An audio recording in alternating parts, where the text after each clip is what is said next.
Chapter 11. February gripped Halifax with a bitter cold that cut through even the thickest coats. Snow swirled under gray skies, the streets slick and quiet, lit by the pale glow of street lamps.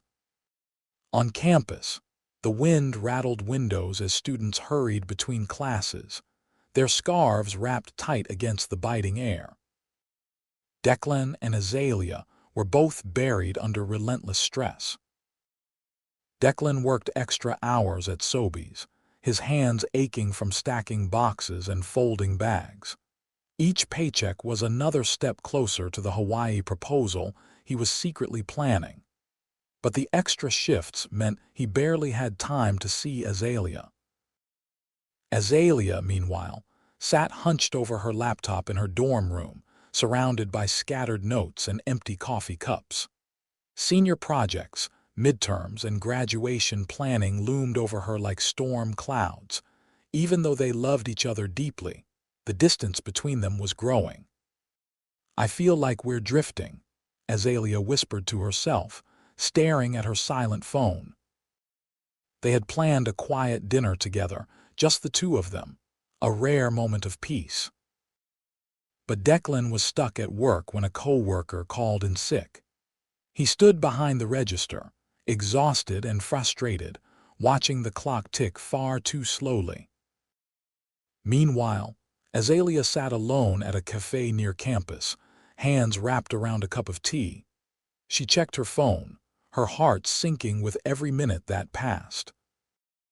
Azalea's text, "It's okay, I just miss you."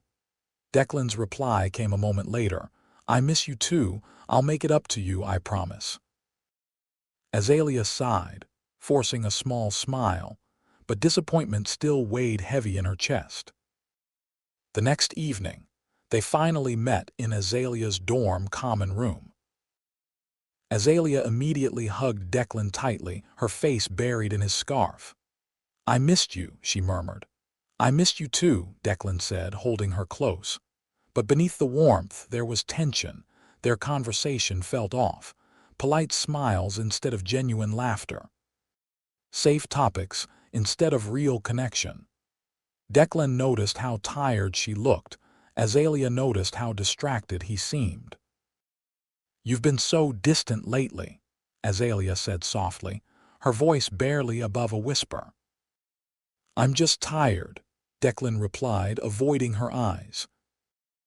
As Azalea talked about her stress and fears about graduation, Declan, exhausted and overwhelmed, responded without thinking. "You'll be fine, Azalea. You always are," he said, his tone unintentionally dismissive. Azalea's eyes widened, hurt flashing across her face. "That's not what I need to hear right now." "I didn't mean it like that," Declan said quickly, but his own frustration was bubbling up. Their words grew sharper, each one a spark in dry tinder. "I need you to just be here with me," Azalea said, her voice trembling. "And I need you to trust that I'm trying," Declan snapped back, his jaw tight. The room fell into a heavy, fragile silence. The silence shattered. "You're hiding something," Azalea said, her voice breaking. "You've been so secretive, Declan. If you don't want this anymore, just say so." Declan's anger flared, mingled with panic. "I'm not hiding anything like that. You have no idea how hard I'm working for us." "Then tell me, stop shutting me out." Azalea's tears spilled over. "I feel like I'm losing you." Declan almost blurted out the truth about the proposal, about the ring and the Hawaii trip, but stopped himself just in time. If he ruined the surprise now, everything he'd been building toward would collapse.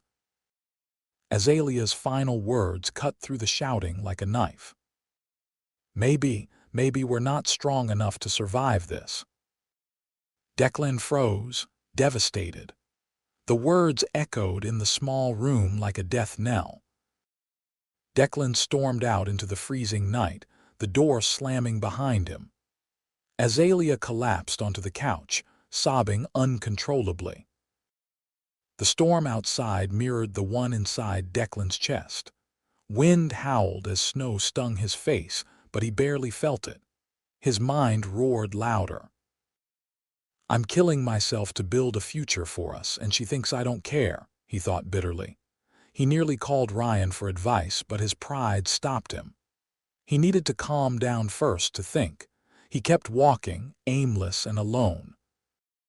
Back in the dorm, Azalea sat alone in the dim common room, her sobs finally fading into quiet sniffles. Flashbacks of happier moments played in her mind. Their first date, the magical night at the waterfront, the trip to Lunenburg. Her chest ached with longing. She picked up her phone, typed a message, "Please come back," then deleted it. Typed another, "I'm sorry," and deleted that too. No words felt right. The fear of losing him weighed heavier than anything she'd faced in her senior year. Declan sat on a snow-dusted park bench, his breath fogging in the frigid air. The world was silent except for the crunch of his boots. He thought about Azalea, about their love, about how far they'd come and how much he still wanted to give her.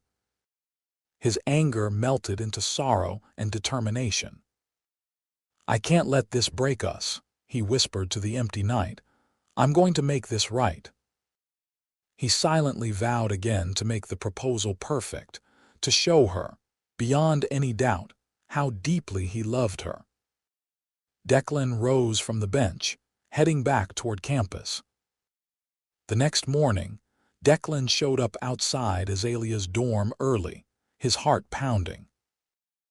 Azalea appeared in the doorway, her eyes red-rimmed from crying. She froze when she saw him. For a long moment, neither spoke. Finally, Azalea whispered, "I'm sorry for what I said." Declan's throat tightened. "I'm sorry, too. I should have been more honest. I just didn't want to let you down." Her tears welled again, but this time they carried relief instead of anger. They sat on a bench outside the Killam library, snow falling softly around them. Azalea's voice trembled. "I'm scared, Declan. Graduation is coming and I keep thinking about what happens next. What if it tears us apart?" Declan cupped her hands in his, gazing into her tear-filled eyes. "Listen to me. No matter what changes, I'm not going anywhere. We'll face it all together." Azalea broke down, sobbing into his shoulder. Declan's own tears fell freely as he held her tight. "I love you," she cried. "I'm so sorry." "I love you too," Declan choked out. "We're going to be okay. You've got this, Azalea. I believe in you more than anything." Declan didn't let go until Azalea's tears faded and her breathing steadied. He comforted her until her sadness was replaced with calm, showing her how deeply he cared for her. After the storm of emotions, they found a quiet gazebo tucked away on campus. Declan wrapped a blanket around Azalea, keeping her warm as they sat side by side in silence. Azalea rested her head on his shoulder, her breaths evening out. The fight wasn't forgotten, but their love felt stronger, tempered by fire like steel. Declan walked Azalea back to her dorm, their hands intertwined. At the door, she kissed him softly. "Thank you for coming back to me." "Always," Declan said. As she slipped inside, Declan's hand brushed the folded Hawaii proposal plans in his pocket. The storm had passed, but he knew there were more clouds ahead. The blizzard had passed, he thought, staring up at the pale winter sky. But I'll face every storm as long as it's for her.